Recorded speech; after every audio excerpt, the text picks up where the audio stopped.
سیدالله مشهور برای خدایداد از ولایت پکتیا ولسوالی. یک مرد، یک نام، یک کابوس برای افغانستان.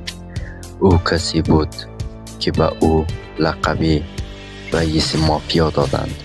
اسمش رئیس خدایداد بود. کسی که حتی اینترپول هم دنبالش بود. امروز 0 تا 100 زندگی او را میگویم، از تولد تا اعدام.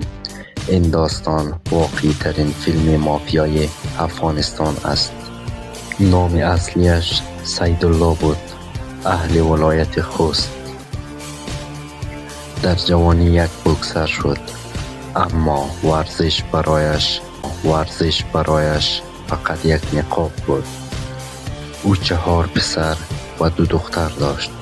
خانواده‌اش در پاکستان زندگی میکرد، اما خودش راه تاریکی را انتخاب کرد: زورگویی، آدمربایی و دزدی مسلحانه. در دوران طالبان 2 بار دستگیر شد، اما هر بار فرار کرد.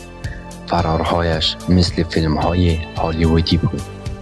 رئیس خدایداد استاد جعلی هویت بود. شناسنامه و پاسپورت جعلی داشت. آزادانه بین پاکستان، تاجیکستان و افغانستان رفت آمد میکرد. اسمش واردی فهرست سیاه تاجیکستان شد و حتی در لیست اینترپول ثبت گردید. جرم‌هایش وحشتناک بود: آدمربایی خارجی ها و 10 جنایت دیگر. او تاجرها را به اسلحه تهدید میکرد، موترهای لوکس می‌دزدید و به پاکستان می‌فروخت. در کابل همه از شنیدن نامش می‌ترسید. میگفت چندین خانه و مخفیگاه دارد. بعضی‌ها باور داشتند بدون کمک مقام‌های بلندپایه او هیچ وقت نمی‌توانست به این قدرت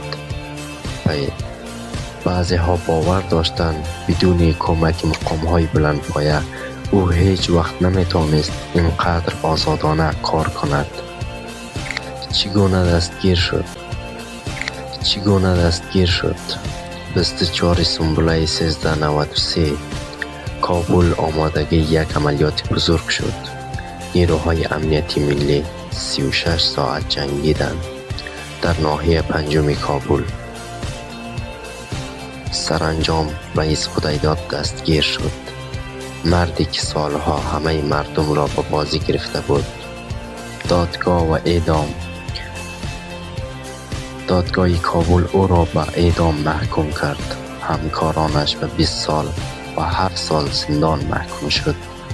9 حدود 1393 ساعت 11 صبح، زندان پلچرخی کابل. رئیس خدایداد به دار آویخته شد. مردی که روزی همه از او می ترسید، سرانجام پایان کارش را دید. این بود داستان مردی که به او لقب رئیس مافیای افغانستان را دادند. مردی که با جعل، آدمربایی و قتل سالها سایه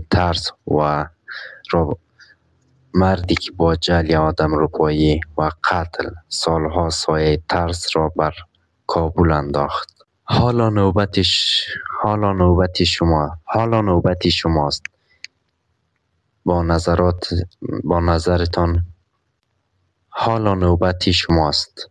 به نظرتان رئیس خدایداد فقط یک مجرم بود یا نمادی از فساد گسترده در افغانستان؟